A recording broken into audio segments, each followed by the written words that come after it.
एक बार महात्मा बुद्ध एक गांव में अपने शिष्यों सहित घने पेड़ेच की छांव के नीचे बैठ थे। आसपास के गांवों से बहुत से लोग अपनी मानसिक समस्याएं लेकर महात्मा बुद्ध के पास आ रहे थे। महात्मा बुद्ध उन सब की मानसिक परेशानियों का समाधान देते। सब लोग खुशी खुशी अपनी समस्याओं का समाधान पाकर वहां से लौट रहे थे। वहीं से कुछ दूर बैठा लोगों को बुद्ध के पास जाते देख एक दुखी भिखारी अपने भाग्य को कोसता हुआ यही सोचने लगा कि अभी कुछ देर पहले तो ये लोग दुखी मन से मुंह लटकाए उन महात्मा के पास गए थे, और अब इतना खुश होकर कैसे वापस लौट रहे हैं। आखिर माजरा क्या है, जरा मैं भी जाकर देखूं कि वो महात्मा ऐसा कौन सा खजाना बांट रहा है इन लोगों को। वे इतने प्रसन्न हुए कि उनके चेहरे लाल हो गए।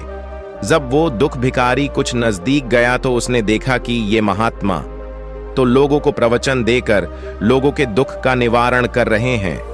ये देखकर भिखारी के मन में भी तीव्र इच्छा हुई कि क्यों न मैं भी इन महात्मा को अपना दुख बताऊं, मुझे भी अपने दुख का समाधान अवश्य मिलेगा। बस फिर क्या था, समाधान पाने की लालसा लिए भिखारी महात्मा बुद्ध के सामने पहुंचा और हाथ जोड़कर प्रणाम करते हुए बोला, हे महात्मा बुद्ध, मैं भी लोगों की मदद करना चाहता हूं। मुझे लोगों की मदद करने की बहुत इच्छा है, लेकिन मैं कैसे मदद कर सकता हूं? मैं बहुत गरीब हूं। मेरे पास न तो पैसे हैं और न ही कोई ऐसी चीज जिससे मैं किसी की मदद कर सकूं।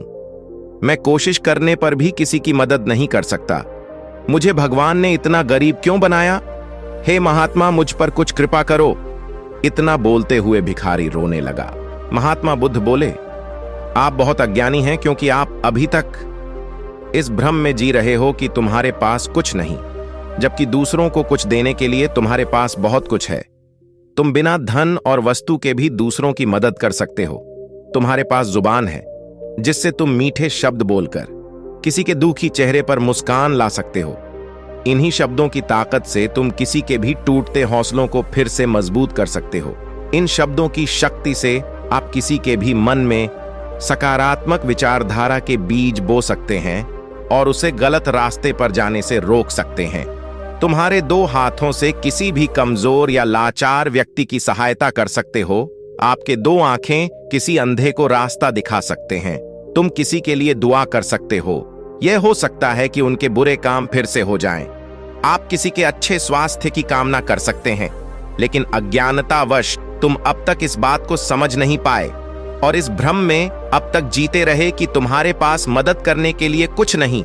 किसी की मदद करने के लिए धन और वस्तु का होना अनिवार्य नहीं है। बिना धन और वस्तु के भी हम कई प्रकार से लोगों की मदद कर सकते हैं। महात्मा बुद्ध के ज्ञान से भरे ये सुंदर शब्द सुनकर भिखारी के चेहरे पर मुस्कान आ गई और वह खुशी से झूमता हुआ वहां से चला गया। इस बुद्ध मॉरल स्टोरी से हमने क्या सीखा?